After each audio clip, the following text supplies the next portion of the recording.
Hello and welcome to Better English in Tacoma. My name is Karen, and today I'm going to be reading to you from The Story of God's Love for You by Sally Lloyd-Jones. Today we're going to be looking at chapter 27 called A Little Girl and a Poor Frail Lady. This is the story of Jairus' daughter taken from the Bible, Luke chapter 8. There once was a little girl who didn't get out of bed one morning, or the next, or the next.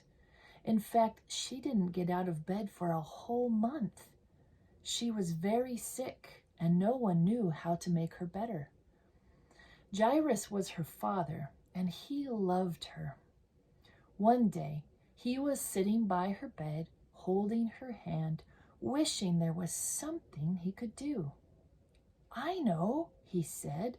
He jumped to his feet, put on his coat, kissed his daughter, ran down the steps, past the servants, out of the house, through the gates, along the road, into the town, up the steps, and into the temple. He fought his way through all the people until at last he found who he was looking for. "Jesus," he said, falling at Jesus' feet. "My daughter," he pleaded, "please." But he didn't need to beg, because before he'd even finished speaking, Jesus reached out his hand and helped him up. "I'll come at once," Jesus said. Jairus' eyes filled with tears. Jesus was coming. It would be all right. In those days, of course, they didn't have ambulances, so they had to go by foot. Jesus' helpers knew that he would heal the sick girl, but they must hurry. If Jesus didn't get there soon, it would be too late. But everyone was in the way, hustling and bustling, jostling and pressing, pushing and shoving, squishing and squashing. The disciples ran ahead, forcing back the crowd. Suddenly, Jesus stopped. His friends looked back. What was he doing? "Who touched me?" Jesus asked, because he felt power go out of him.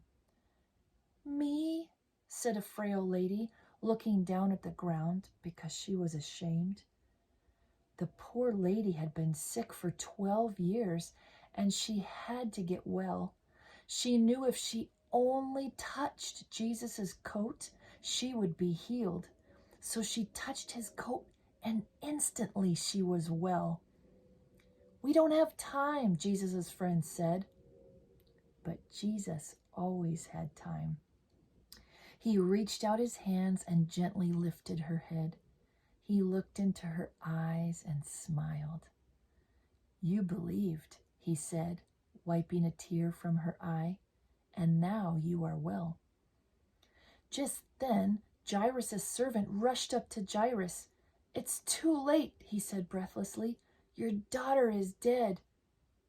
Jesus turned to Jairus. "It's not too late," Jesus said. "Trust me."